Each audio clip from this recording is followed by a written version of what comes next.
The snow had been falling for 3 days when Nelson Hadley decided it was a fine enough time to die. He had not come to that decision lightly, nor had he come to it in a moment of dramatic despair the way a younger man might. He had arrived at it the way a man arrives at the end of a long trail, one slow, deliberate step at a time, until the road simply ran out and there was nowhere left to go. He was 31 years old in the winter of 1883, and he had spent the last 4 of those years on Copper Ridge, a lean spine of rock and pine that jutted out above the Laramie Valley in Wyoming territory like a broken finger pointed at a cold gray sky. He had built a cabin up there with his own 2 hands, had filled it with the sparse necessities of a man who expected to be the only one using them, and had made peace, or something close enough to it, with the solitude. But peace and a will to live are 2 different animals entirely, and Nelson Hadley had known the difference for a long time. His horse, a big roan gelding named August, stood in the small lean-to stable that Nelson had constructed against the east wall of the cabin. August was well fed, well watered, and in far better spirits than his owner. Nelson had seen to that first. He always took care of August first.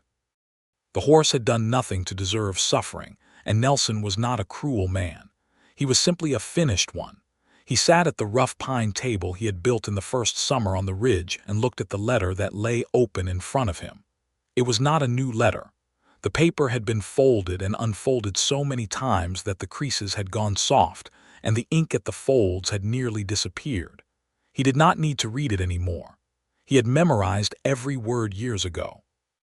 It was a letter from the sheriff's office in Cheyenne, written in a clerk's careful hand, informing him that Margaret Hadley, née Forsyth, and their son Daniel, age 6, had been struck by a freight wagon on Cary Avenue on the 14th of October, 1879, and had not survived their injuries.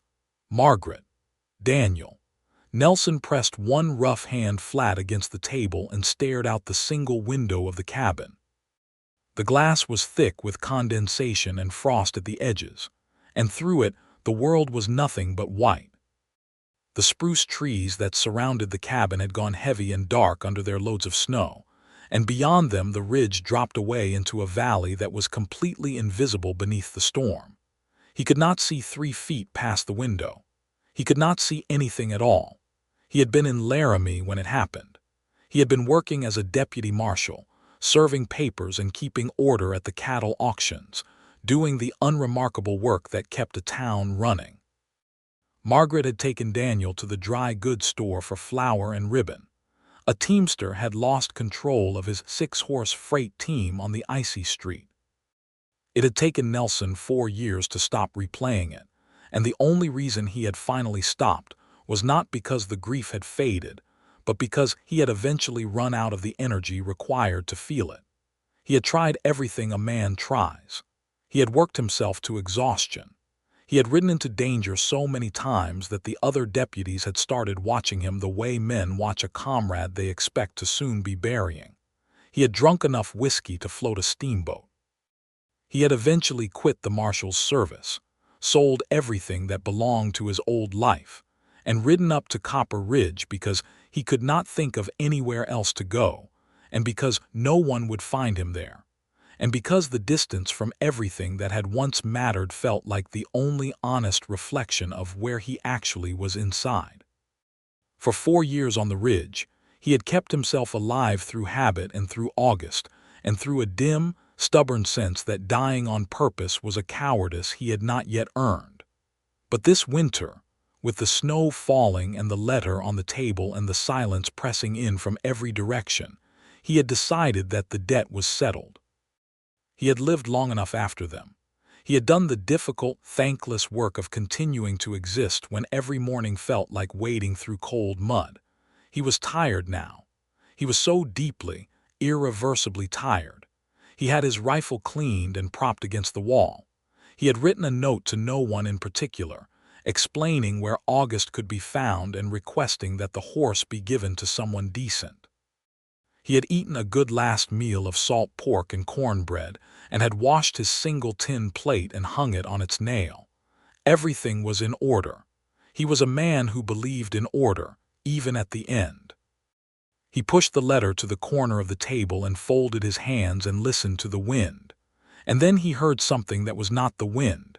It was distant at first, a sound so faint and irregular that he nearly dismissed it as a branch cracking under snow weight, or the settling of the cabin's log walls against the cold.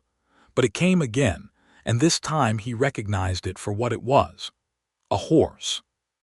A horse in distress, blowing hard and stumbling in the snow, moving in the wrong direction for any horse that knew where it was going. Nelson sat very still for a moment. He had not been expecting company. He had not had company in over a year, not since a pair of fur trappers had come through the previous January and stayed 2 nights out of the storm before moving on. He had not wanted them there, and had been quietly relieved when they left. He did not want anyone there now, least of all someone who might complicate what he had already decided. But a horse in distress was a horse in distress, and there was likely a person attached to it, and Nelson Hadley was a finished man but not yet a heartless one. He stood, reached for his heavy buffalo coat that hung on the peg by the door and pulled it on. He wrapped a wool scarf around his neck and pulled his hat down low and opened the cabin door against a wall of cold that hit him like a fist. The snow was deep knee-deep in the flat places and deeper in the drifts that the wind had pushed against the cabin's north wall. He waded through it into the white blindness, following the sound of the horse, calling out into the storm. "Hello, who is out there? Call out if you can hear me." For a moment there was nothing but wind. Then a voice came back to him, thin and ragged and entirely too faint for his liking, but unmistakably human and unmistakably female. "Here, I am here. Please, I cannot see anything."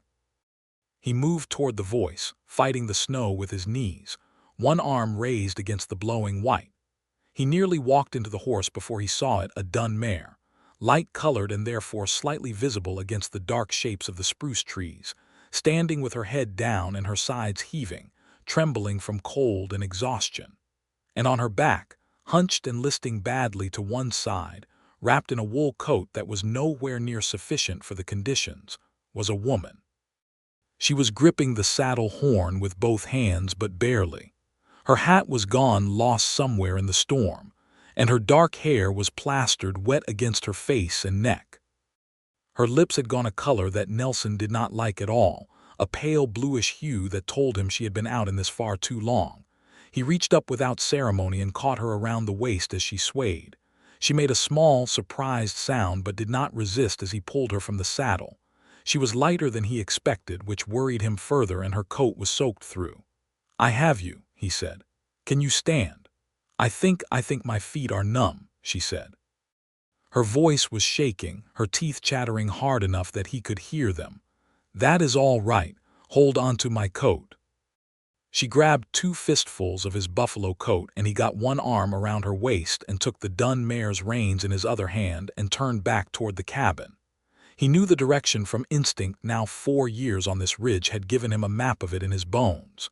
He moved fast, pulling both the woman and the horse through the snow, and when the dark shape of the cabin materialized through the white, he felt something he had not expected to feel: relief. He settled the mare in the lean-to next to August 1st, took 30 seconds to tie her off and throw a blanket over her trembling back, and then he half-carried the woman through the cabin door and pushed it shut behind them with his heel. The warmth of the interior hit them both like a wave. He had kept the fire built up high because he had wanted the cabin warm for what he had planned to do, and he was briefly grateful for that in a way he could not yet fully examine.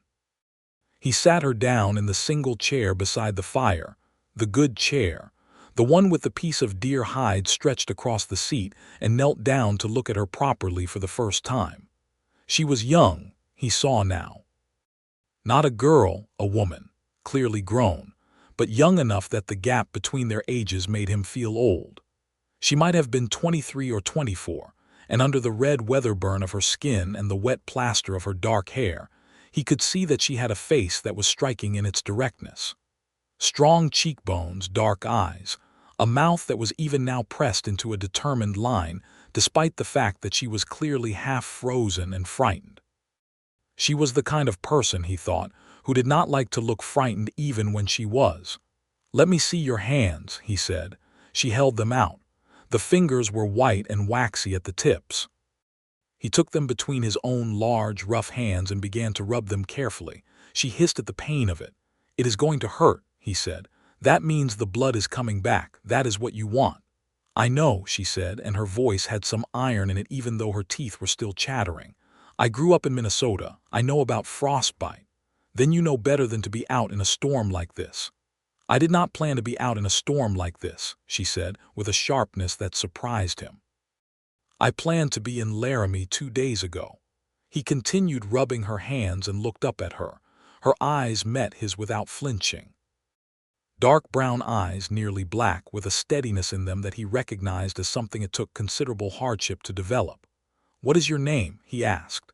"Ella Reed," she said. "What is yours?" "Nelson Hadley." "Mr. Hadley," she said, "I am grateful to you. I want you to know that I would not be here if I had any other option. I do not enjoy imposing on strangers." He almost smiled at that, almost. "You are not imposing," he said. "You were about to freeze to death on my ridge." "Your ridge?" "Near enough." She looked around the cabin, then taking inventory the way a practical person does, noting the single bed against the wall, the rifle propped in the corner, the table with the letter and the note on it. Her eyes lingered on the note and then moved away, and he was grateful she did not ask. He spent the next hour managing the immediate problem of her survival. Her boots came off with difficulty, and he checked her feet, cold and sore but not badly damaged. He heated water on the cast iron stove and made her soak her hands, and he dug out the extra wool blanket from the chest at the foot of his bed and wrapped it around her shoulders. He put coffee on, real coffee, the good arbuckles that he had been rationing because he had not expected to need it to last much longer. He made it strong. She drank it in small, careful sips, and the color slowly came back into her face and she stopped shaking. "The mare," she said. "She is fine. I put a blanket on her. She is out of the wind." Ella Reed closed her eyes briefly, and he saw something move across her face. Gratitude, he thought, or possibly just exhaustion. "Her name is Fern," she said. "She belonged to my father." He poured himself a cup of coffee and sat on the edge of the bed, which was the only other seating in the cabin, and looked at her. She had pulled her wet hair back and twisted it at the back of her neck, and she had stopped shivering, and she looked more herself now, whoever that was. There were questions he supposed he should ask, but he found himself not particularly interested in asking them. She was warm and alive. The rest could wait, but she was not the waiting type, apparently. "I was trying to reach Laramie," she said, without him asking. "I was traveling from Cheyenne. I left 2 days ago and the storm came up faster than anyone predicted. My guide, the man I hired at the stage office, turned back yesterday morning. He said the pass was too dangerous and that I should go back to Cheyenne with him." She paused. "I did not go back." "Why not?" She was quiet for a moment, her hands wrapped around the tin cup. "Because I have been going back for 2 years," she said simply. "I was tired of going back." He understood that. He understood it more than she could have known. "Where were you headed in Laramie?" he asked. "I was going to meet a man named Arthur Briggs," she said, "a cattle rancher. I had been corresponding with him through an arrangement with a placement agency in Cheyenne, a matrimonial agency." She said this last part steadily, without embarrassment, though her chin lifted slightly as if in preparation for a judgment that did not come. "I am not going to apologize for it," she added. "It is a perfectly practical solution to a perfectly practical problem." "I was not going to say anything against it," Nelson said. She studied him for a moment, as if assessing whether that was true. Apparently deciding it was, she continued. "My mother died last spring. My father died 3 years before that. I have a younger sister, Clara, who is married and settled in St. Paul. I have no other family. I have been working as a school teacher in Cheyenne for 2 years, and it has been fine work. But I am 24 years old, and I have no home of my own and no prospects in that direction, and Mr. Briggs seemed from his letters to be a decent man who wanted a wife and a partner, and that seemed like a thing worth risking a difficult journey for." Nelson thought about the note on the table. He thought about how differently the afternoon had been going to end before she had ridden out of the storm. "It is a thing worth risking a difficult journey for," he said. Ella Reed looked at him with those dark, steady eyes. "You are an interesting person to be living alone on a mountain in a snowstorm, Mr. Hadley." "I am not particularly interesting," he said. "You have a very fine cabin for a man who does not seem to want company," she said. "And you have 2 chairs." He blinked. He had, in fact, 2 chairs. He had made the second one in the second summer on the ridge during a stretch of long evenings when his hands had needed something to do. He had never been entirely sure why he had made it. He had never had anyone to sit in it. "I like to work with wood," he said. She smiled at that just slightly, just a quick upturn of the corners of her mouth, and the expression was so unexpected and so genuine that he felt something shift inside him. Not dramatically. Not like a thunderclap or anything the novels would have you expect. Just a small, quiet shift, like a door that has been closed for a very long time opening an inch in a breeze. He looked away from her smile and stared into his coffee. The storm did not let up that night. He gave her the bed and slept on the floor with his bedroll and the buffalo coat, and did not sleep well, though not for the reasons he might have expected. He was used to discomfort. What kept him awake was the sound of another person breathing in the room, the small, ordinary sounds of someone alive and present in the darkness, and how strange and enormous it felt after 4 years without it. He lay on his back on the pine floor and stared at the dark ceiling and listened to her breathe and thought about the note on the table and the rifle against the wall. And he did not pick up the rifle, and he did not reach for the note, and he was not entirely sure what that meant yet. In the morning he was up before her, which was easy because he had barely slept. He built the fire back up and put water on for coffee and oats, and he checked on August and Fern in the lean-to. And when he came back inside stomping snow from his boots, she was sitting up in the bed with the blanket around her shoulders and her dark hair loose and tangled, blinking at him. "Good morning," she said. "Storm is still going," he said. "You are not going anywhere today." She looked toward the window. The glass was white with frost and the wind was still rattling the logs. "I can see that," she said. She did not seem distressed by it. She seemed, if anything, the kind of person who adapted quickly. "What do you need me to do?" He was not expecting that question. "What?" "You are feeding me and sheltering me, and I am taking your bed. I am not going to sit here and be a burden. What needs doing?" He opened his mouth and then closed it again. In 4 years on the ridge, no one had ever asked him what needed doing. The trappers who had stayed had eaten his food and slept on his floor and told stories he had not particularly cared about and moved on. They had not asked. "There is a split in the chinking on the north wall that I have been meaning to attend to," he said slowly. "But it is too cold to work it today. There is wood that needs bringing in from the stack. There are 2 saddle blankets that need mending." "I can mend," she said. "Can you show me where the blankets are and leave me a needle and thread?" He showed her. She took off her coat and rolled up her sleeves and sat at the table with the blankets and the needle and thread he dug out from the small tin box where he kept such things. And she worked with the steady competence of someone who had been doing this kind of thing all her life. He went out and brought in wood. They moved around each other in the cabin with a careful, respectful choreography, him large and deliberate, her compact and efficient. And the day passed with a naturalness that made no sense given that they had been strangers 16 hours ago. She asked him questions while she sewed. Not prying questions. Not the kind designed to excavate a person's private griefs. Practical questions, curious questions, the questions of someone who was genuinely interested in the world around her. She asked him about the ridge, how high they were, what the valley below looked like in better weather, what animals he had seen. He told her about the elk herd that wintered in the spruce below the cabin, about the pair of golden eagles that nested on the south face of the rock outcropping. She listened with real attention, and when he paused, she asked follow-up questions that showed she had been paying close attention to what he said. She told him about her students in Cheyenne. She taught 32 children in a single room, ages 6 through 14, on the outskirts of the city. She described them with a specificity and warmth that told him they mattered to her. This one who had just learned to read and could not stop. That one who was brilliant at arithmetic but could barely sit still. The two brothers who fought constantly but who she had noticed always positioned themselves to be the other's physical shield in any situation that seemed dangerous. "You notice a great deal," he said at one point. 32 children will teach you to notice things quickly," she said. She tied off a stitch and examined her work. "Or they will overwhelm you."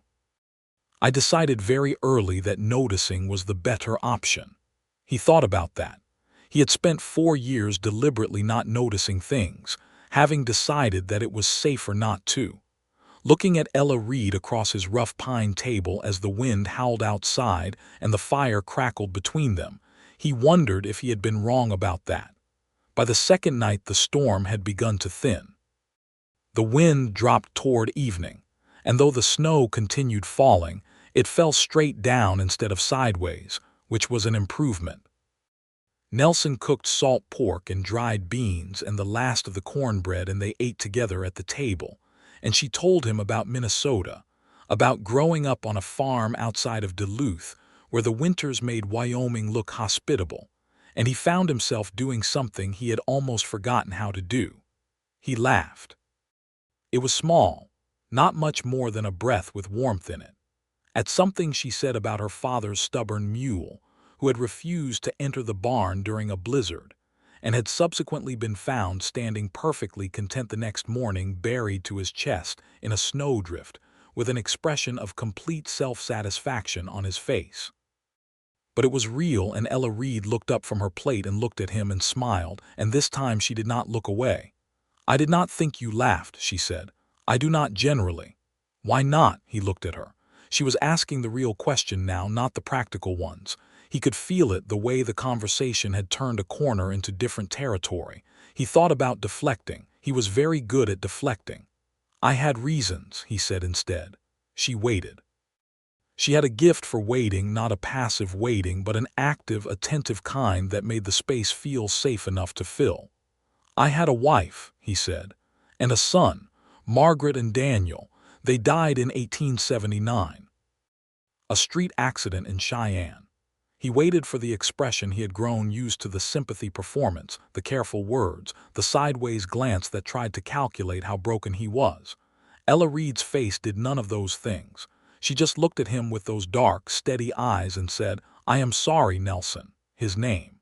She used his given name without thinking, and it landed so differently than he expected that he had to take a moment before he could speak. "Thank you," he said. "How old was he?" "Your son, 6. She was quiet for a moment. Outside, the reduced wind moved through the spruce trees in a low, steady sound like breathing. 6 is a wonderful age," she said carefully. "They know so much by then. They are such real people by then." He swallowed. "He was," he said. "He was a real person." No one had ever said it quite like that. Most people said he was just a child, as if that made it smaller. Daniel had been a real, entire person with opinions about horses, and a theory that the moon was following him personally, and a way of laughing with his whole body that Nelson could still feel even now as a physical memory in his chest. What was his theory about the moon? Ella asked. Nelson looked at her. He had not said that out loud. He was almost certain he had not said that out loud. He stopped. "I was thinking about him," he said slowly. "About something he believed." What did he believe? So he told her. He told her about the moon theory, about the way Daniel had explained it with great seriousness and considerable hand gestures at dinner one evening, insisting that he had been watching it for several weeks and had conclusive evidence. He told her about Margaret's barely suppressed laughter and how she had nodded gravely and said that Daniel was probably right and they should take great care not to offend the moon. He told her about one particular evening in the summer of 1879, just a few months before they died, when the three of them had sat on the steps of their small house in Cheyenne and watched the moon come up enormous and orange over the rooftops, and Daniel had spread his arms wide and said, "See, it came for us." Nelson stopped talking. He had not told anyone any of that. He had not told anyone about Daniel in 4 years. He was not sure he had told anyone about the moon. "It came for us," Ella Reed repeated softly. She was looking at him with an expression he could not entirely name. Not pity, not the managed gentleness of someone being careful with a damaged thing. Something cleaner than that, something that saw him. "I came up to this ridge to—" He stopped again. He looked at the rifle in the corner and then looked away. He looked at the note on the table. She followed his gaze briefly and then brought her eyes back to his face. "I know," she said quietly. He looked at her sharply. "I saw the note this morning when I got up," she said.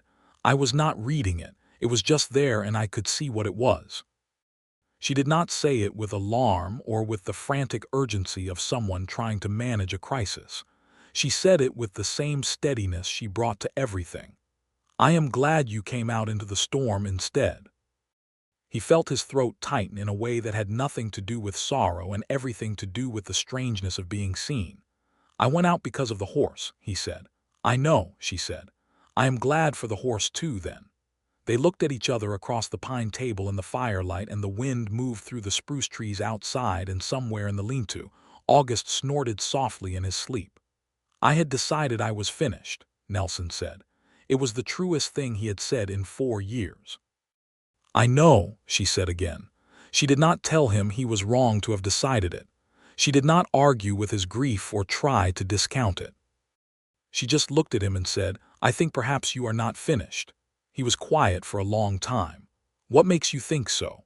"Because you came out into the storm," she said. "A finished man does not come out into the storm."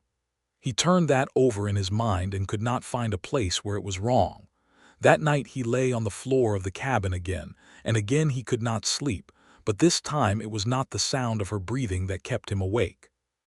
It was the strange, unwelcome, entirely inexplicable feeling of wanting to be alive in the morning. He had not felt that in a very long time. It sat in his chest like an ember that had been thought dead and had turned out not to be, and he lay there in the dark and stared at the ceiling and tried to understand how a woman he had known for one day could have done that, and arrived at no conclusion except that she had. The storm broke on the 3rd morning. He woke to silence, real silence, not the muffled silence of snow falling, but the clean, ringing quiet of a cleared sky. He opened the cabin door, and the world outside was blinding white under a sky of such deep, hard blue that it hurt to look at. The snow had drifted deep around the cabin walls and lay in smooth, unbroken curves over everything, and the spruce trees stood black and clear against the sky. He stood in the doorway for a long moment and breathed. Ella came to stand beside him. She was up, had been up for a while, had already put coffee on, he realized, because he could smell it, and she stood next to him in the doorway and looked out at the white world with an expression that he could only describe as joyful, not politely pleased. Genuinely, quietly joyful, the way a person looks when something they love appears in front of them. "Oh," she said softly, "that is something." He looked at her profile, the clean line of her nose and jaw, the way the morning light fell on her face, and he thought with the directness of a man who had always been more honest with himself than was comfortable, that she was beautiful. Not in the practiced way of the women in the saloon photographs that got passed around in cattle camps, but in the way of something real and alive and present in the world. He looked away before she could catch him looking. "The pass will still be dangerous for at least another day," he said. "The snow will have drifted deep in the narrows." She turned to him. "Then I will stay another day." "I am not trying to keep you," he said quickly. "I know you are not," she said, "but you are correct about the pass, and I would rather arrive alive." She paused. "Unless I am, if you need me to go, stay," he said. The word came out more directly than he intended. He cleared his throat. "I mean, it makes practical sense to wait." She looked at him for just a moment with something that might have been amusement, might have been something else. "Yes," she said, "perfectly practical." She went back inside to see to the coffee, and he stood in the doorway for another moment and turned his face up to the cold blue sky and felt the sun on it for the first time in 3 days and thought, with a clarity that surprised him with its force, "I do not want to die today." He went inside. They spent the 4th day in a different way than the first 2. The crisis of the storm had passed. They were simply two people in a cabin on a ridge, and the question of what to do with that was more interesting than it had been when survival had provided the answer automatically. She asked if she could look at his woodworking tools, which he kept on a shelf near the stove. He showed them to her, and she handled each one with a respect that pleased him, running her thumb along the edge of the draw knife, testing the weight of the mallet, asking him questions about what each one was used for. He pulled out the small carved box he had been working on. It was half finished, a pine box with a pattern of elk and spruce carved into the lid, and she looked at it for a long time without speaking. "You made that," she said finally. "It is not finished." "The detail in the elk," she said. She traced one finger along the carved lines. "You carved the hair, each strand." "I had time," he said. She set it down carefully and looked at him. "That is not something you do to kill time," she said. "That is something you do because you love it." He had not thought about it in those terms before. He had filled the years on the ridge with work and with craft because the alternative was sitting with his thoughts, and the work had been something he was good at, and that required the kind of close, sustained attention that left no room for anything else. But she was right that he loved it. He had not acknowledged that to himself. "My father could not read," she said, sitting back down at the table and pulling the carved box toward her again to look at it. "He had very little formal schooling, but he could build anything. Furniture, fences, the whole barn they raised the first year on the farm, he designed all of it himself. He used to say that a man who could build things had a conversation with the world that other men did not have." She looked up. "I think he was right." Nelson sat down across from her. "He sounds like a good man." "He was the best person I ever knew," she said simply. There was no performance in that statement. It was just a fact she carried, clean and present. He thought about how different it was from the way most people talked about grief, the aching, effortful quality of it, the sense that they were working against the pain to produce words. Ella Reed talked about the people she had lost the way she talked about everything else, directly, without flinching, as if the love and the loss were both true and both bearable and both worth saying. "Can I ask you something?" she said. "Go ahead." "Are you going to stay up here?" He was quiet for a moment. "I have been asking myself that since this morning." "And?" He looked at his hands on the table. Large, rough hands, a carpenter's hands and a former lawman's hands, scarred across the knuckles and permanently stained with resin from the pine. "I do not know," he said honestly. "I had decided one thing. And then you rode up out of the storm, and I find that I am not as decided as I thought." She looked at him carefully. "I am glad," she said, "but I want you to understand that whatever you decide, it should be because of you, not because of me. I'm a stranger passing through, Nelson. I do not want to be the reason a man stays alive." "Why not?" She blinked. It was the first time he had clearly caught her off guard. "Because that is not a foundation," she said slowly. "That is a temporary arrangement. People do not stay alive for strangers. They stay alive because they find something that matters to them, something that is theirs. And if a stranger shows them what that thing might be." He asked. She looked at him for a long moment, and the firelight moved over her face, and something in her expression shifted. Something opened there that had been held carefully closed, not defensively, but with the careful discipline of a woman who had been managing her own life alone for long enough that she had learned not to let herself want things before she knew whether they were real. "Then I suppose that is a different conversation," she said quietly. He held her gaze, and for the first time in a very long time, Nelson Hadley did not look away. That evening he told her about his life before the ridge. He told her about the marshal's office, about the work he had done and the men he had known, about Cheyenne in the years before and after the railroad had changed everything about it. He told her about Margaret, not the grief this time, but the person. How she had been funny in a dry, understated way that took you by surprise. How she had been the one to teach him to play checkers and had beaten him consistently and without mercy. How she had wanted to learn to ride, and he had taught her on August's predecessor, a patient old bay mare named Sunday, and how she had laughed every time Sunday stopped to eat grass instead of continuing in a straight line. He told her these things, and they felt not light. They did not feel light. Loss does not become light, but manageable, sayable, as if the telling of them restored something rather than removed it.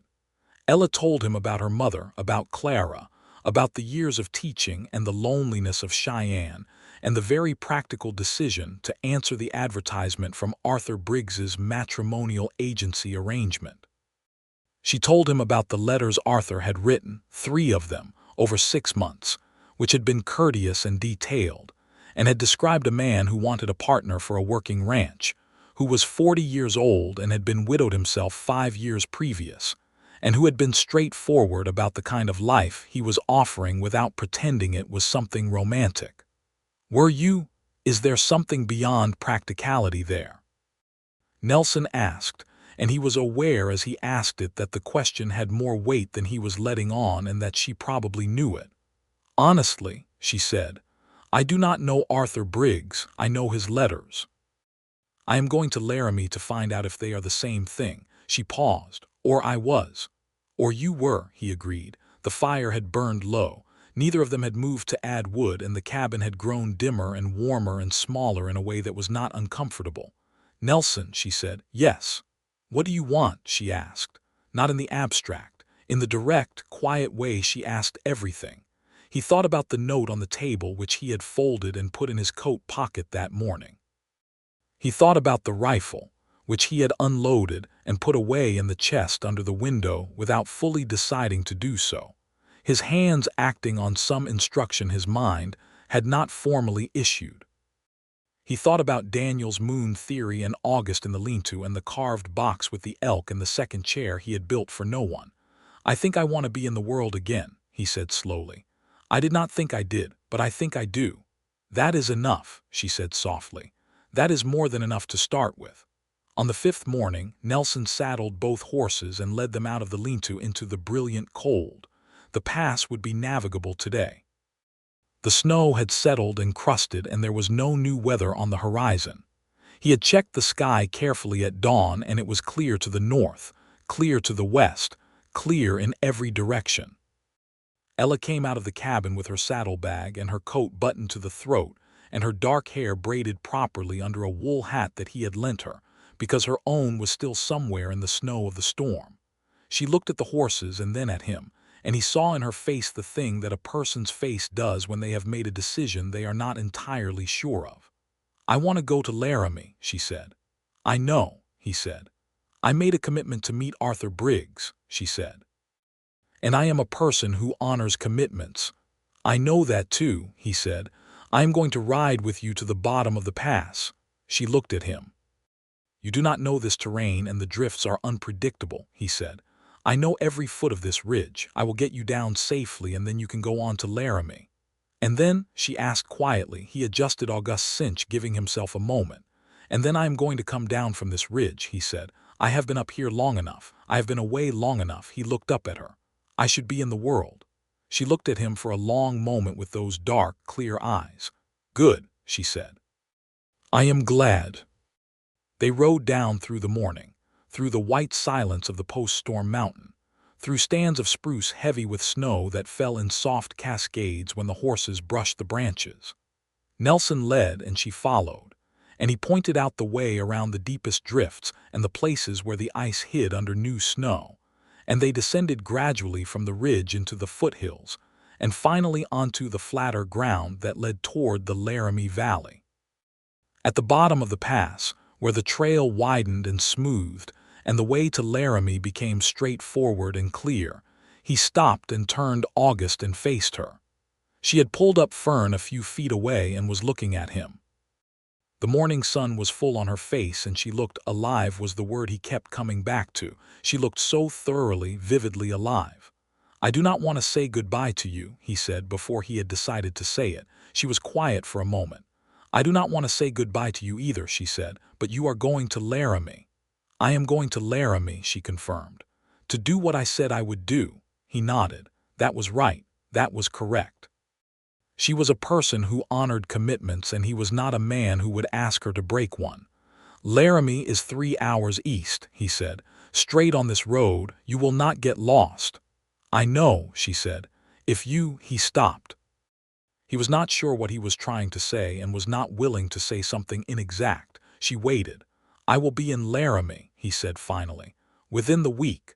I need to settle some things on the ridge and bring August down properly, and I will be in Laramie." Something moved through her face, not quite a smile, not quite relief, something that contained elements of both without being entirely either. "Then I will see you in Laramie," she said.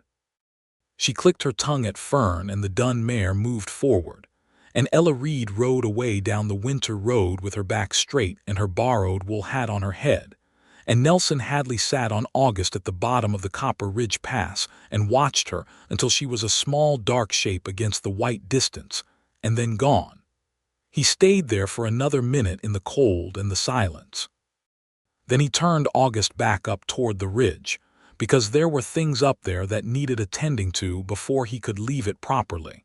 He spent 2 days on the ridge settling things. He banked the fire and covered the split in the north wall, chinking properly this time, with real care. He stored the remaining food stores properly against animals. He wrapped the carved box in cloth and packed it in his saddlebag. He took the note he had written and burned it in the fire and watched it become nothing. He took down Margaret's letter from the table and held it for a long time. He had been carrying it for 4 years as a kind of anchor to his grief, as if letting it go meant letting them go, and he had been unwilling to let them go because they were all he had had. But they had not been all he had. He had simply been unable, until now, to see the rest. He folded the letter carefully and put it in the inside pocket of his coat next to his heart, not to burn it or discard it, but to carry it differently. Not as a weight that dragged him into the ground. As a thing he loved. He took one last look around the cabin. Through the frosty window, he could see the ridge and the spruce trees and the winter sky. He had been here 4 years. He had been very alone here, and some of that had been necessary, and some of it had been cowardice, and he was willing now to make the distinction. He saddled August, led him out of the lean-to, mounted, and rode down the mountain. He arrived in Laramie on a Wednesday afternoon, 3 days after leaving the ridge, having made careful time and stopped one night at a small ranch in the foothills whose owner, a weathered older man named Pratt, had given him supper and a place by the fire in exchange for splitting 2 cords of wood the following morning. It was good work. He had slept well. Laramie in the winter of 1883 was a busy, practical place. The Union Pacific line ran through it, and the cattle trade moved through it, and it had the particular energy of a town that knew it mattered.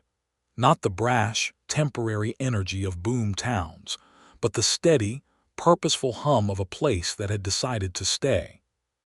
There were solid wooden buildings along the main street and a proper hotel and a courthouse and a school, and the streets were muddy and churned with boot and hoof traffic even in the cold. Nelson stabled August at the livery on the south end of town and paid for 3 nights in advance, which was more than he expected to need, but felt like the right gesture of commitment. He got a room at the hotel, a real room, with a real bed and a mirror and a porcelain wash basin, and looked at himself in the mirror for the first time in a while. He looked like a man who had been living alone on a mountain for 4 years. He looked, frankly, like a man who had been living alone on a mountain for 4 years who had also nearly died and been prevented from doing so by a snowstorm and a woman he had known for 4 days. He needed a barber and a bath and new clothes, and he was not going to pretend otherwise. He cleaned himself up first. Then he went looking for Ella Reed. He did not have to look far. Laramie was not a large town, and a woman who had arrived alone from a difficult mountain crossing 3 days earlier and who was conducting matrimonial business with a local cattle rancher was not, it turned out, difficult to locate. The hotel proprietress, a broad and forthright woman named Mrs.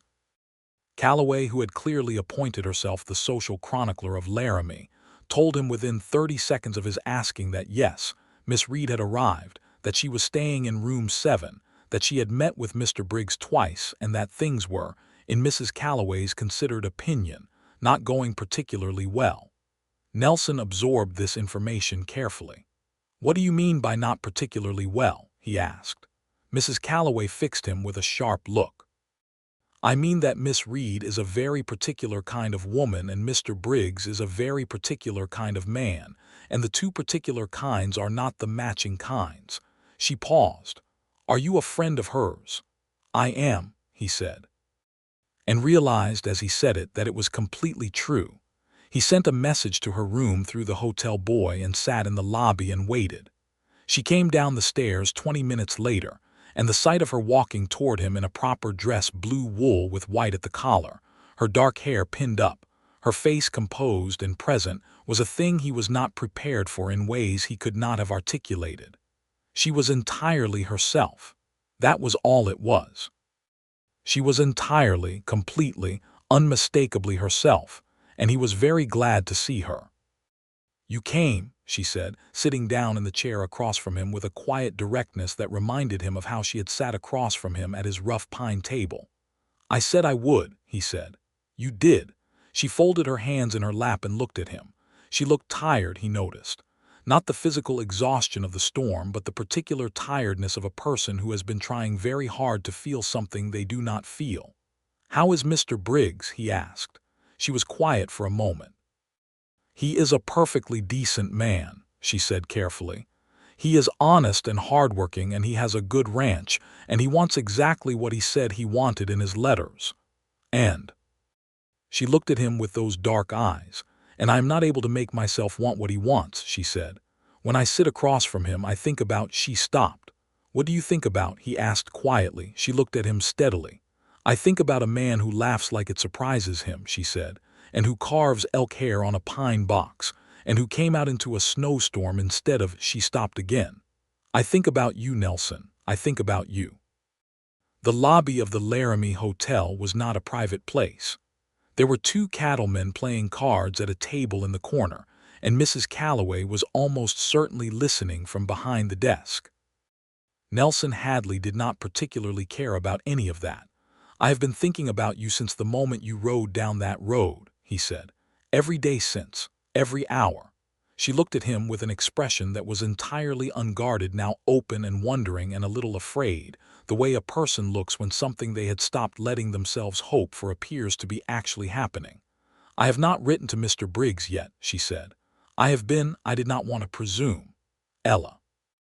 He leaned forward, elbows on his knees. "I have been dead inside for 4 years. I had decided it was permanent. I had made my peace with it, and I was going to end it properly on that ridge.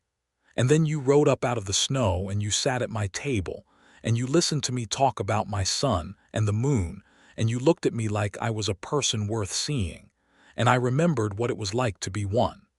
He stopped. He was not a man given to speeches, and this was the longest thing he had said in 4 years that was not about practical matters. "I do not know what I am asking yet," he said honestly. "I have nothing to offer you but a mountain ridge and a half-finished carved box and a horse, and the fact that I intend to be in the world now. But I would very much like to find out if you would consider, if you would be willing—" "Yes," she said. He stopped. "I have not finished the sentence." "Yes, anyway," she said. And then she smiled, not the small, careful smile she had given him in the cabin, but a real one, full and unheld, and it transformed her face into something so warm and certain that he felt it physically in the center of his chest. He reached across the distance between the chairs and took her hand, and she turned her hand over and let her fingers close around his. And the two cattlemen in the corner paid no attention, and Mrs. Calloway behind the desk most certainly did. Ella met with Arthur Briggs the following morning and was honest with him. She told him that she had come to Laramie in good faith, and that she had met someone unexpectedly, and that she could not in conscience enter into an arrangement with him when her heart was already elsewhere. She told him she was sorry for the trouble and the disappointment. Arthur Briggs, who was, as she had said, a perfectly decent man, thanked her for her honesty, and said he hoped she would be happy, and that he expected he would find his way to his own arrangement eventually, and they parted without rancor, which was a testament to both of their characters. Nelson and Ella spent 2 weeks in Laramie in those first days, and in those 2 weeks Nelson Hadley did something he had not done in 4 years. He made plans. They were not large plans yet. They were the careful plans of a man who had been off the ground for a long time and was relearning how to walk. But they were real. He went to see the land office and inquired about claims in the Laramie Valley. He had some money, not a great deal, but the years on the ridge had cost very little, and he had saved well during the martial years. He had skills that were wanted in a growing territory carpentry, which was needed everywhere as the towns built themselves up, and his experience with the law, which the county marshal's office was not dismissive of when he went to speak with them. Ella, for her part, spoke with the school board. She had references from Cheyenne, and a real gift for teaching, and Laramie's school needed a second teacher for the growing enrollment. The conversation went well. They took long walks in the late afternoons, when the winter light was thin and golden, and the town settled into its evening rhythms. They walked along the river, where the ice had pulled back from the banks in the slowly warming days, and they talked about everything, about what they wanted, about what they were afraid of, about the future in careful, honest terms that neither of them romanticized beyond what was real. He told her about the darkness that still lived in him. He was direct about it. He told her that he did not know how it would behave in normal life, having lived outside of it for so long, and that there might be days when it was heavy. She listened without trying to fix it or minimize it, and said that she had her own weight and that she expected they would help each other carry it, and that seemed right. She told him about the loneliness of the past 2 years, the way it had become so familiar that she had almost stopped noticing it, the way she had sometimes sat in her empty schoolroom in the evenings after the children had gone and felt the silence press in like a physical thing, and had wondered if this was simply what her life was going to be. He listened without offering easy reassurance and said that he understood and that he was glad she had ridden into the storm instead of going back, and she squeezed his hand when he said it. On a Thursday evening 3 weeks into their time in Laramie, they were sitting by the fire in the hotel parlor, which Mrs. Calloway had graciously made available to them on a semi-permanent basis on the condition that Nelson help her fix the broken hinge on the back door, a condition he was happy to meet. The parlor was warm and quiet, and they were the only ones in it, and the fire was doing what fires do in the evening, which is to create a kind of privacy made of light and warmth. Nelson had been carrying a question for several days. He set down the piece of wood he had been idly carving with his pocket knife and looked at her. "Ella," he said. She looked up from the letter she was writing to her sister Clara. "I would like to ask you to marry me," he said. "Not because of the practical arrangement, and not because of the snowstorm, and not because either of us is in need of rescue. I would like to ask you to marry me because you are the most honest person I have ever known, and because you make me want to be in the world, and because I love you." He paused. "I did not plan to love anyone again. I was very certain about that. I was wrong." Ella set down her pen and looked at him with an expression that was bright and quiet and completely without pretense. "Nelson Hadley," she said softly. "Yes," he said. "You are the most surprising person," she said, and her voice was not quite steady in the best way, in the way of something that is trying to hold more than it can hold without spilling over. "You were going to die on that ridge." "I was," he said. "And then you rode up lost in a snowstorm, and I forgot every vow I had made." She stood up from her chair and crossed the small distance between them and sat beside him on the small parlor settee and looked at him very close and very directly. "I will marry you," she said. "I want to very much. I love you too." She said it plainly, the way she said everything, and it was the most beautiful thing he had heard in a very long time. He put his hand against her face, and she leaned into it slightly. And then he kissed her, not urgently, not dramatically, but with the full, complete attention of a man who has been a long time in the cold and has finally come inside. They married in Laramie in February of 1884, on a clear, cold morning with the mountains visible and white to the west, and the sky the same hard blue that he had opened his cabin door to find the morning after the storm. The judge who performed the ceremony was a small man named Hammond who had a magnificent mustache and read the words with considerable feeling. Mrs. Calloway attended with her husband and 3 of her other long-term residents, and wept openly, and with no apparent embarrassment. Ella wore a dress she had made herself from fabric purchased at the dry goods store, ivory wool with blue ribbon at the cuffs, and she stood in front of the judge with her chin up and her eyes clear, and said her words in a strong, steady voice that did not shake at all.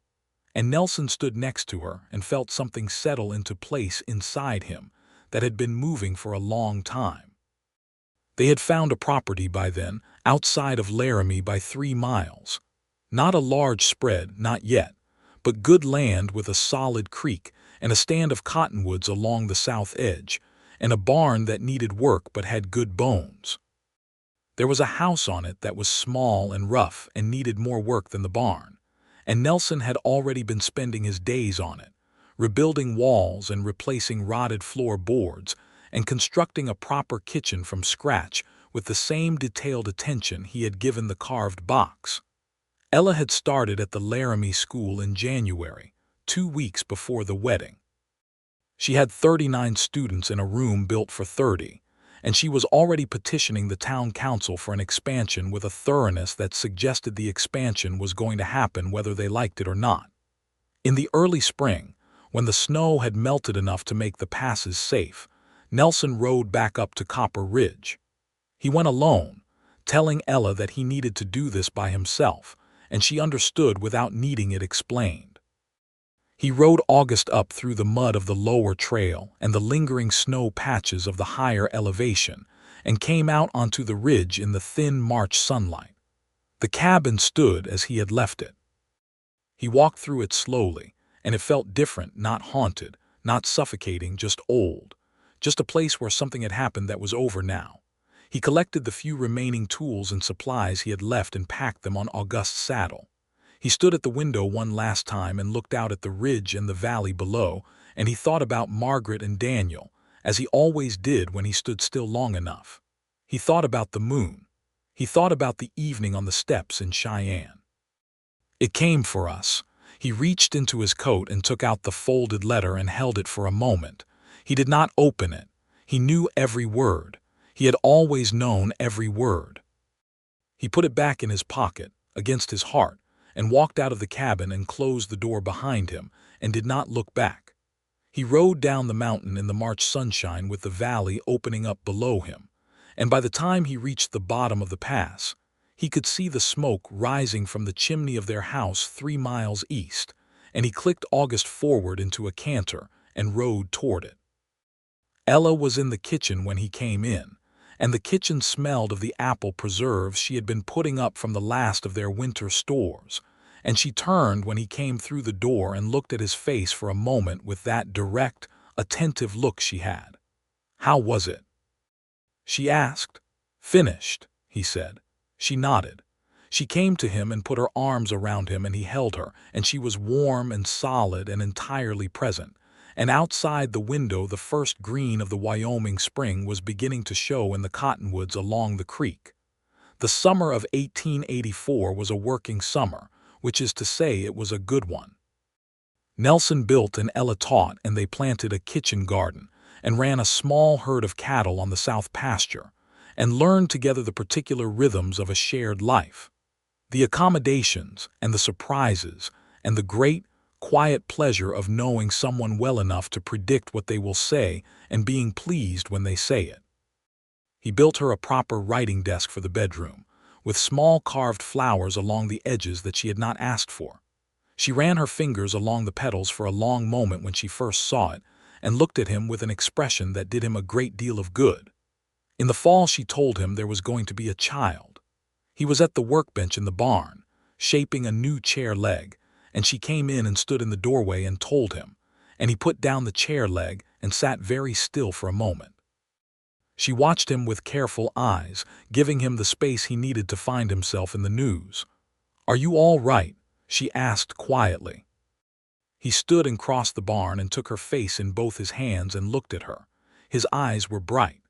"I am more than all right," he said. "I am—" He stopped, because the thing he felt was larger than the words available for it. "I know," she said softly, because she always knew. They held each other in the barn doorway in the autumn sunshine while August watched from his stall with the benign indifference of a horse who had seen a great deal of human complexity and had chosen to remain above it. In the spring of 1885, on a May morning when the prairie was coming green and the cottonwoods were in their first pale leaf, Ella gave birth to a son. It was a long and difficult labor, and Nelson stayed close through all of it, against the sensible advice of the midwife, Mrs. Prater, who had strong opinions about where fathers belonged during such proceedings. He stayed anyway, and Ella did not tell him to go. And when the child finally arrived in the early hours, small and wrinkled and absolutely furious about the whole situation, the midwife placed him in Nelson's arms, and Nelson Hadley held his son and wept. Not from grief. For the first time in a very long time, not from grief. They named him James Daniel Hadley, James for Ella's father. Daniel for the boy who had once watched the moon come up over Cheyenne rooftops with his arms spread wide. James was, from the first day, an enormously opinionated person. He had his mother's directness and his father's stubbornness, and a shriek that could be heard from the barn, and he was the most beloved creature on the property and probably in Laramie County. In the summer of 1885, Nelson was offered the position of town marshal for Laramie. He sat with it for several days, talking it over with Ella in the evenings while James slept in his cradle and the summer nights settled warm and cricket-loud over the prairie. "Can you do it?" she asked. Not can you do the work, because she knew he could. Can you do it, meaning can you carry it, can you live in it, can you be that person again? "I think so," he said. "I think I'm a different man than the one who wore a badge before, different in the ways that matter." "You are," she said without hesitation. "You do not think it is dangerous." "Everything is dangerous," she said. "But yes, this particular thing is particularly dangerous, and I would be lying if I said I would not think about it." She looked at him steadily. "But you are good at it, and the town needs it, and I married a man who does things that matter because they matter, so you should do it." He took the marshal's position.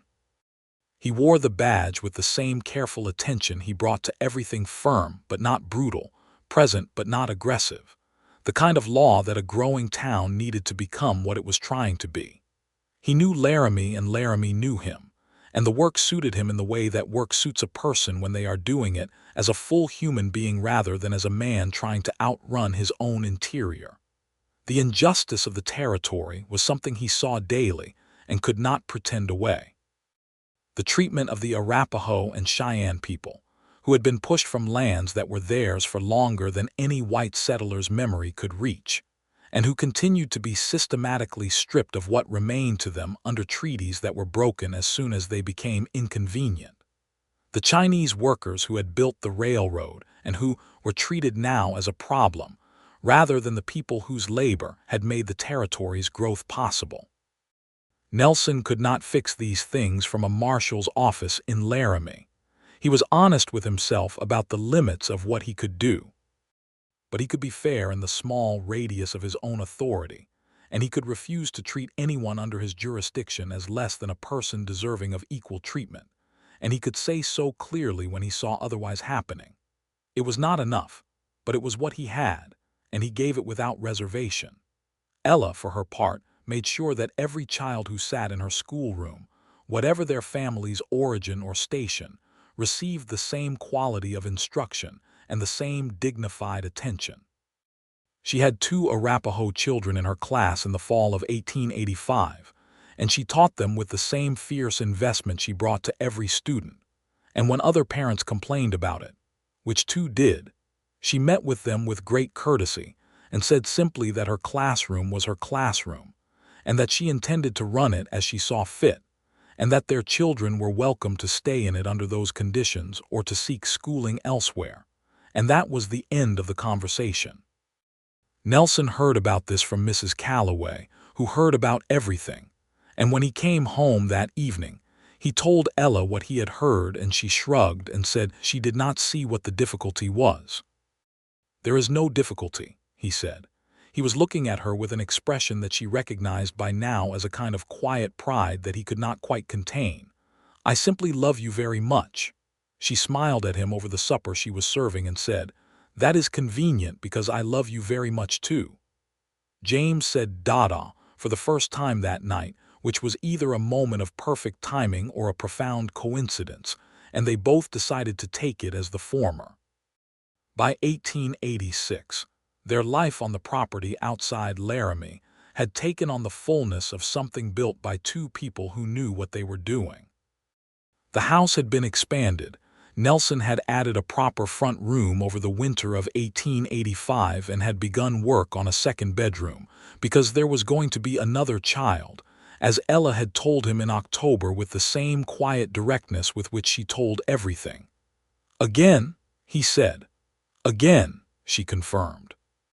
He was across the room and had his arms around her before she had finished the word, and she laughed the real laugh, the free one that she gave without managing, and pressed her face against his chest. This time the labor was easier, or at least shorter, which the midwife said amounted to the same thing. They had a daughter in March of 1886, born on a cold, clear morning not unlike the wedding day, the mountains visible and white to the west. They named her Margaret Ann Hadley, Margaret for the woman Nelson had loved and lost, because Ella had said that the name deserved to be spoken in happiness as well as in grief, and Nelson had agreed with the quiet certainty of a man who knows when something is right. Little Margaret, who was immediately called Maggie by James, who could not yet manage the full name, was nothing like her brother in temperament. James was loud and decisive and in motion at all times. Maggie was watchful and deliberate, and seemed from the first weeks to be observing the world with the measured attention of a natural scientist cataloging new data. She had Nelson's gray eyes and Ella's dark hair, and an expression of such careful consideration that it made both her parents slightly self-conscious, as if they were being evaluated by someone whose standards were higher than their own. Nelson began to teach James to ride in the summer of 1887. James was 2.5 years old and had very definite opinions about everything, including the appropriate speed for a first riding lesson, which in his view was much faster than his father was providing. Nelson sat him in front of him on August's broad back and walked the old horse around the paddock with a patience that made Ella, watching from the fence, feel something so warm and certain in her chest that she had to look away for a moment, so that no one would see the expression on her face. She looked back, and James had grabbed the reins from his father and was attempting to direct August himself. And August, who was old now and had seen everything there was to see, ambled obligingly in the direction James pointed, which happened to be toward the water trough, which James apparently felt was the correct destination. Nelson looked at Ella over James's head with an expression of helpless, delighted resignation. "He is your son," Ella said. "He is absolutely your son," Nelson said. James arrived at the water trough with an expression of complete satisfaction and announced that he wanted to go faster. In the fall of 1887, something happened that changed the shape of their lives in a way neither had anticipated. Nelson was in town at the marshal's office when a letter arrived from a woman in Cheyenne named Mrs. Doreen Hadley, Nelson's mother, from whom he had been estranged since the years after Margaret and Daniel's death, during which he had shut out everyone who reached toward him and had eventually simply disappeared to the ridge without a word. He sat for a long time with the letter. He had not spoken to his mother in 5 years. The last time they had spoken, he had been cold and absent, already more ghost than person, and she had tried to hold on to him and he had not let her. He brought the letter home and gave it to Ella and asked if she would read it. She read it carefully and handed it back and said, "She wants to know if you are alive." "I know," he said. "Are you going to write back?" He was quiet for a moment. "I am going to do better than that," he said. He wrote his mother a long letter, the longest he had written in years, longer even than the notes he exchanged with county officials about martial business. He told her where he was and what his life had become. He told her about Ella and about James and about Maggie. He told her that he was sorry for the years of silence and that he understood if it was not forgivable, but that he was telling her so regardless because it was true. His mother's reply came 3 weeks later, and it was 3 pages long, and she was coming to visit in January, and she expected to meet everyone, and she had been praying for him every day for 5 years, and she was very glad to hear he had found someone with enough sense to drag him back into the living world, and she was already knitting things for the children. Ella read the letter and laughed and said, "She sounds wonderful." "She is formidable," Nelson said. "That is the same thing," Ella said. Doreen Hadley arrived in January of 1888 on the Union Pacific, a small, round woman of 62 with iron-gray hair, and eyes the same color as Nelson's, and an immediate and comprehensive assessment of everything around her that she delivered without being asked.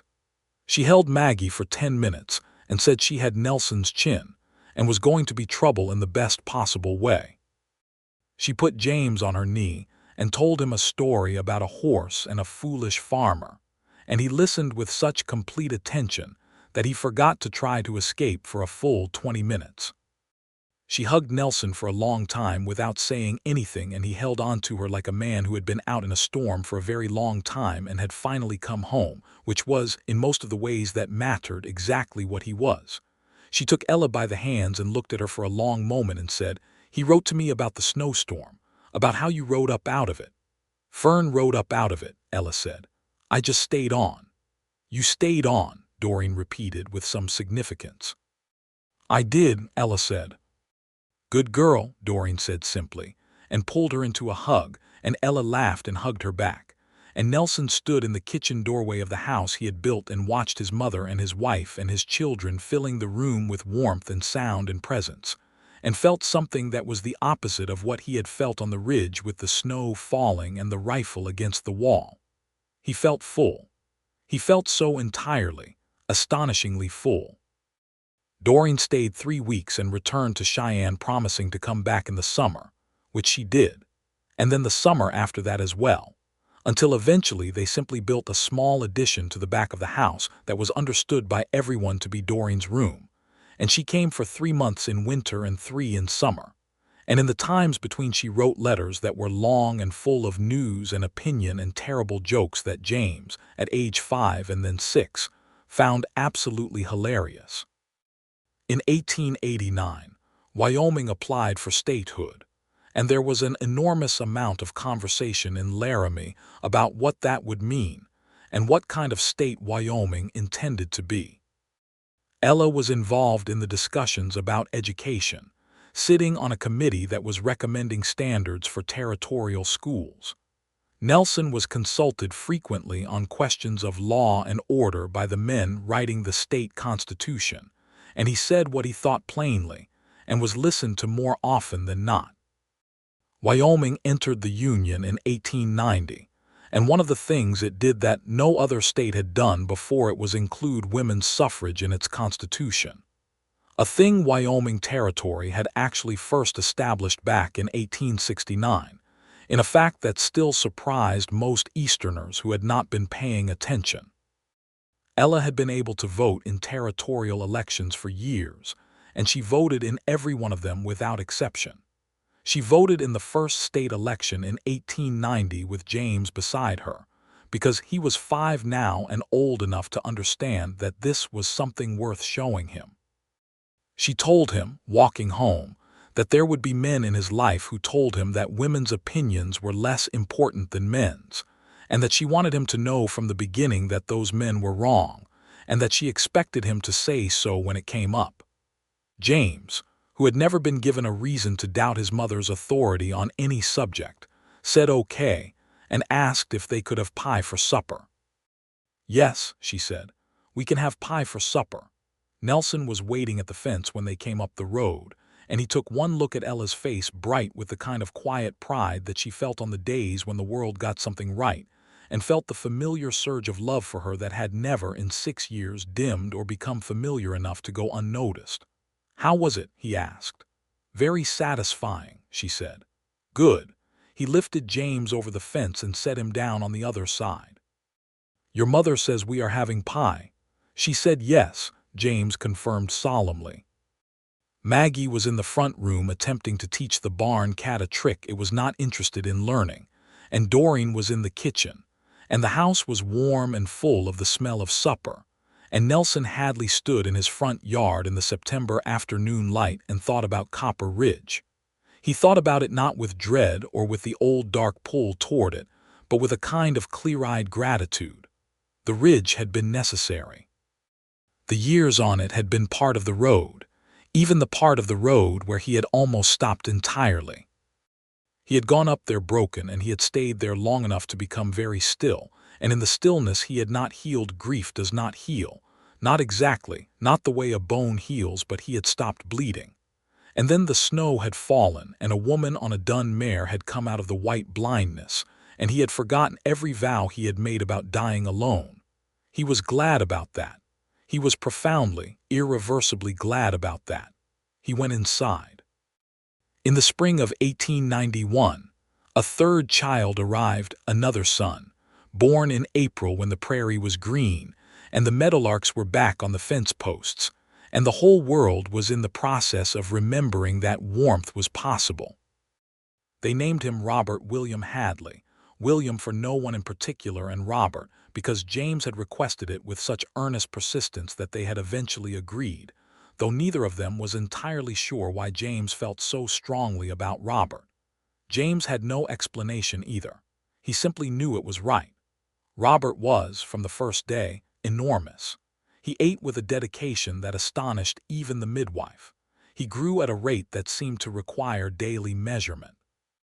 By 6 months he was the size that most children were at a year, and Doreen, who was visiting, said that he looked exactly like Nelson's grandfather had looked, which was a large man who had once picked up a hay cart to settle an argument about whether he could. "He is going to be trouble," Doreen said with great satisfaction. "You say that about all of them," Nelson said. "Yes," Doreen said, "and I am correct about all of them." By the summer of 1892, the Hadley property outside Laramie had grown into a real working ranch. Nelson had hired 2 hands, a young man named Pete Goodwin, who was 19 and quiet and good with horses, and an older man named Josiah Ames who had been ranching in Wyoming for 30 years and knew the land the way Nelson knew Copper Ridge.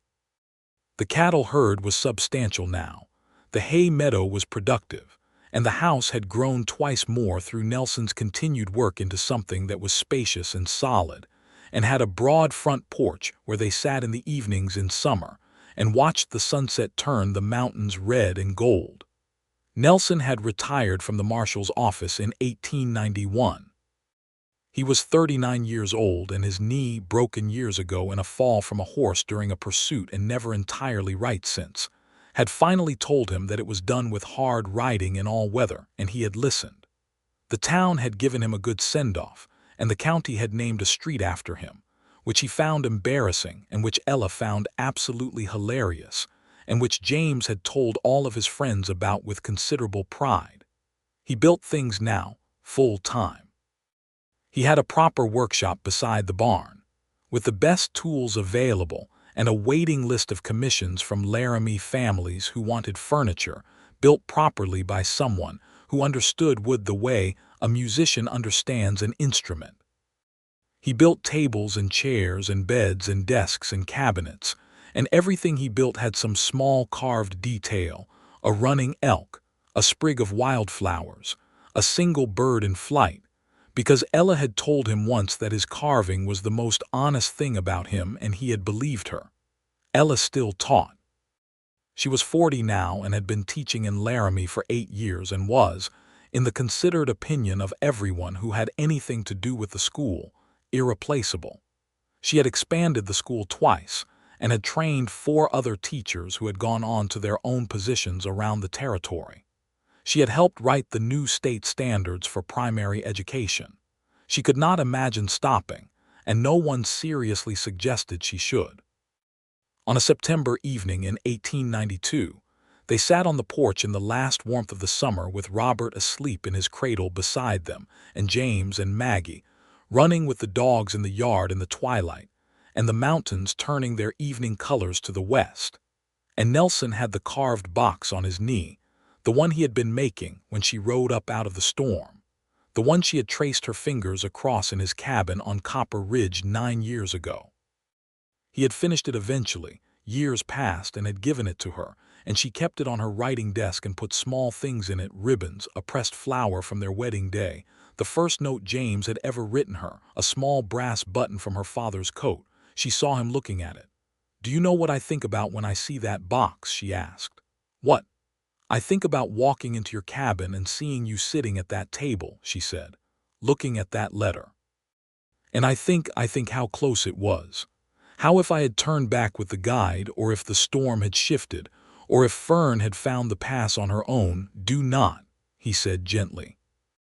"I am not saying it from fear," she said. "I am saying it because I am grateful, every day, for the storm and for the ridge and for the fact that you came out into the snow." He looked at her in the dying light. After 9 years and 3 children and all the ordinary and extraordinary days between, she was still the most honest person he had ever known, and he was still grateful every morning that she was in the room when he woke up. "I had vowed to die alone on that ridge," he said. "I was very serious about it. I had thought it all through." "I know," she said. "And then you rode up," he said, "lost in a snowstorm, and I forgot every vow I had made, every single one." She looked at him with those dark, clear eyes that had not changed in 9 years, the eyes that had looked at him across the rough pine table in the firelight and seen him. "I am glad," she said. "So am I," he said. "Every day. So am I." James came running up from the yard and threw himself against the porch railing. "Papa, can Maggie and I stay out until the first star?" Nelson looked at Ella. She looked at the sky, still holding faint blue light in the west, with the first trembling stars beginning to appear at the zenith. "First star," he said. "Then come in." James launched himself back into the yard, and Maggie followed him, and their voices carried back across the evening air, James loud and declarative, Maggie making her measured, scientific observations, and Robert stirred in his cradle and settled again, and the mountains went from red to purple to dark against the sky. Nelson took Ella's hand, and she threaded her fingers through his, and they sat together on the porch of the house he had built on the land they had made theirs. And above them, the stars came out one by one, and the September night came down soft and cool over the Wyoming prairie, and the dogs barked, and the children laughed, and somewhere in the barn, old August shifted in his stall, and everything was exactly and completely what it was supposed to be. He had been a man with a rifle against the wall, and a note folded on a pine table, and snow falling on every side, and he had been so certain that he was finished. He had been certain in the way that only the very exhausted and the very lost can be certain, with the bleak, absolute logic of someone who has forgotten that the world contains things they have not yet seen. He had forgotten about women who ride into snowstorms rather than go back. He had forgotten about dark eyes that look at you like you are worth seeing. He had forgotten about the particular sound of another person breathing in a dark room, and what it does to a man who has been alone long enough. He had forgotten all of it, and then he had been reminded, and he was not finished. He had not been finished at all. He had been in the way of trees in winter, dormant, with everything necessary still there, underneath, waiting for the right conditions to begin again. She had been the right conditions. She was still the right conditions. Every morning, every evening, every first star that came out over the Wyoming mountains while their children ran in the yard below, and the old horse shifted in the warm barn, and the carved box sat on her writing desk with its small, beloved cargo of kept things. He pressed a kiss to her temple, and she leaned her head briefly against his shoulder, and they did not say anything else, because there was nothing left to say that the evening was not already saying for them. The quiet, certain, joyful fact of 2 people who had found each other in a snowstorm and had been finding each other every day ever since. James found the first star and shouted about it from the yard. Maggie said she had seen it 2 minutes earlier and had simply not announced it. Robert woke up and began to express his opinions about the situation. The dogs barked. The porch creaked as Nelson stood to collect his son. And the Wyoming night came on, full of stars, clear to every horizon, enormous and familiar and entirely, perfectly home.